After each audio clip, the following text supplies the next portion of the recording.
What's up, guys? We're back with another episode of Monster Hunter Clones. This time we're taking a look at God Eater 2 Rage Burst, released on PC and PS4.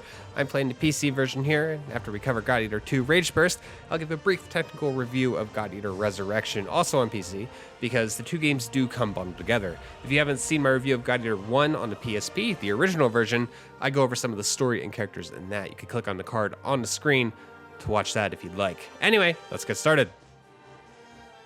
Now, God Eater 2 initially released in Japan a few years back on the PSP and the Vita, but it never quite made its way outside of Japan.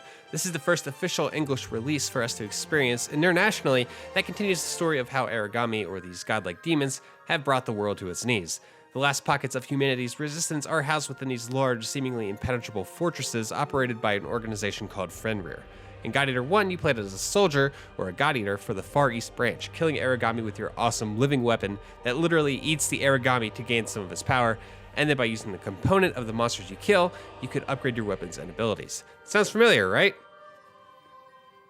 Rather than continuing from or importing a character from the first game, God Eater 2 features an entirely new cast in the Blood unit, although, and minor spoilers are incoming, so this is your spoiler warning, most of God Eater 1's main characters return. Initially, you run into everyone's favorite amnesiac, Elisa. Afterwards, you go back to the Far East Branch and find out what is causing this deadly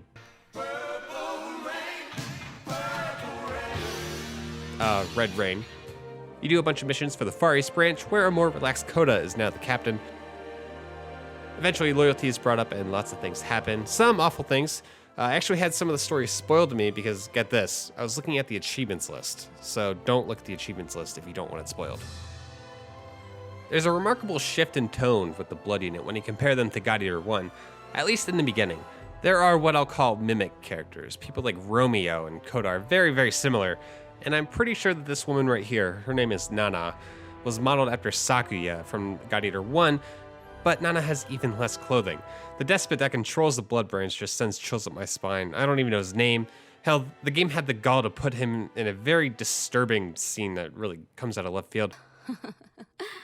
Oh god, get that out of here. But despite a very slow beginning and some bad Japanese tropes, the overall character development does at least a modest job of attempting some emotion, and I won't lie, there was at least a little bit of me that was invested in the struggles of these characters and what they went through.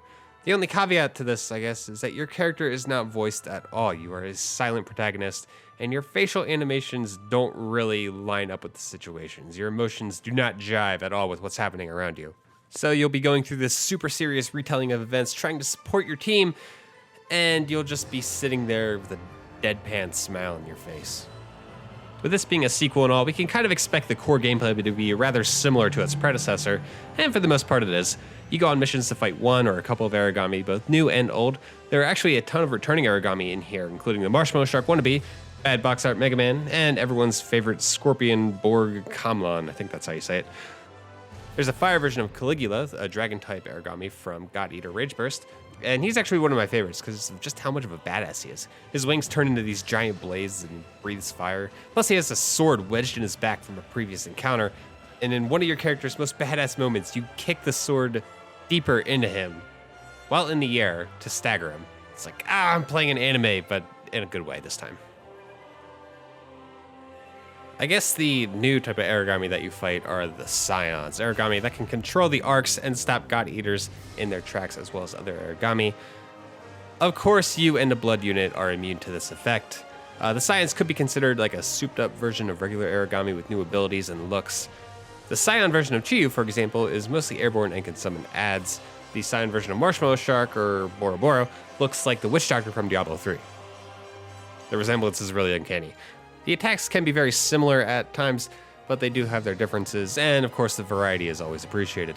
There's a few more cool exclusive monsters like the Garm, which is basically a giant fire wolf. More importantly, there's a huge amount of existing monsters, and the missions use all of them. One thing I would like to note about the monster AI is that it breaks from battle all the time, which is basically like in Monster Hunter how when monsters go to a different area. This results in you chasing it for like 20 seconds where you can't really do anything because it's just slightly faster than you. It just feels like it happens way too frequently. Combat is largely the same. You have weapons and a gun that you could switch between, so you're not solely limited to ranged or close quarters. There are some new weapons here that are absolutely awesome. There's a spear, there's scythes, there's shotguns. All these feel really great, and they have completely new movesets. The Scythe is probably my favorite because it has such a wide swing that I could just cleave through everything in front of me, even if it's multiple enemies. The Spear is pretty awesome too. I played with the Spear mostly in God Eater Resurrection. It seems like the Spear had better aerial attacks. Switching between your gun and melee weapon is very smooth, even if the targeting system that's used by the game is so janky, but I always played with it off because I like to have full control over the camera. The biggest addition to the combat mechanics this time around is the introduction of the Blood Arts, which are essentially modifications to your existing moveset. These may just give you a higher attack power, or they might give you an airborne somersault. The important thing is that they evolve over time depending on how long you use them. The Predator styles that were introduced in Resurrection are just gone, they've vanished. But I will talk about those at the end of the video when I go over Resurrection. The nice thing about the Blood Arts is that they're able to provide a nice progression that changes throughout the game. And some are more useful against different monsters, like for example the Somersault. It allows me to easily hit flying origami, but it also allows me to break the top sides of many monsters, like this crocodile looking guy. One thing that kind of annoyed me with God Eater 2 is that one of the main mechanics, something that nearly every hunting RPG should and does have, the upgrading crafting system, is just gimped and locked away until you're at least several hours in the game. I played the game for over 7 hours before I was able to properly upgrade my gear and craft new equipment. This is totally different from God Eater on PSP and in Resurrection, and basically any other hunting RPG where you could just craft to your heart's content right from the beginning of the game. Waiting until you're essentially in the game's high rank equivalent was disappointing and it slowed the pacing way down. I don't know why the developers chose to do this, but it really bummed me out, and just the fact that you're stuck with these basic weapons for so long is incredibly disappointing. However, once you do unlock the crafting and upgrading, things open up considerably, and by that point the story is rather interesting as well. One thing I really like about the crafting in this game is that you can get tickets that can be used to craft any monster drop in the game, so you don't have to grind and wait for a rare item to drop. You could just use a ticket and craft it yourself. So while you have to wait forever to be able to properly customize your weapons, you can customize your teammates completely. It's awesome. They have customized abilities just as you do, and you're able to swap those abilities out along with their costumes. I like to put a bunch of status effects on the blood unit, so monsters will randomly be poisoned or trapped, or they'll get some sort of status effect while we're fighting, because it always helps to get a few extra hits in now and again. This goes along with just how much of a badass it feels to actually play the game, and how awesome your team is when you're fighting monsters. Often I feel like I'm just completely destroying a monster, and I'll end up killing it in 2.5 minutes with a triple S rank. I don't know if this means this game is way too easy, because someone like me can play it effectively, but it feels good regardless. The last point I want to make is that there are a lot of really cringy aspects of the characters and dialogues, particularly from Nana and Romeo. These two are the prime offenders of this. Nana is essentially in bondage for whatever reason, because this game has some sort of extreme edgy modern techno Tokyo zipper fashion fetish. Is that a thing? That's totally a thing. And Romeo is, well, he's just a child. The two of these characters are just the worst, and I frequently went out of my way to make sure that they weren't in my party, so I didn't have to hear their arguments and stupid banter during the missions. At one point, Romeo meets some pop idol that he loves, and it's kind of funny because the mega pop star is practically the only female in the game who is dressed somewhat modestly. But then again, at the same time, pop star is portrayed as super weak and innocent, so yay, stereotypes. In technical terms, it looks pretty good. It's not a super beautiful game, but the style really goes a long way here. It looks like you're playing an anime, which is alright with me. I hear the game is capped at 30 frames per second on the PS4, which is a huge red flag to me, because I feel like it should run at 60 no problem. One thing that's really confusing is that the multiplayer is also region locked on Steam. God Eater Resurrection is not, but Rage Burst is, which totally just makes no sense to me. I had a lot of issues getting the multiplayer to play nice here, which is unfortunate, but I feel like the game is still a lot of fun by yourself, which speaks volumes for its longevity. The music is also awesome. I really enjoyed the Rage Burst soundtrack. It has more of a rock vibe compared to the industrialist tracks of God Eater 1. So real quick, we're going to go over the port of God Eater Resurrection, because as I said before, this comes as a pack-in title when you buy God Eater 2 Rage Burst. That's one of the great things about this game in particular. You're getting a lot of value for your money.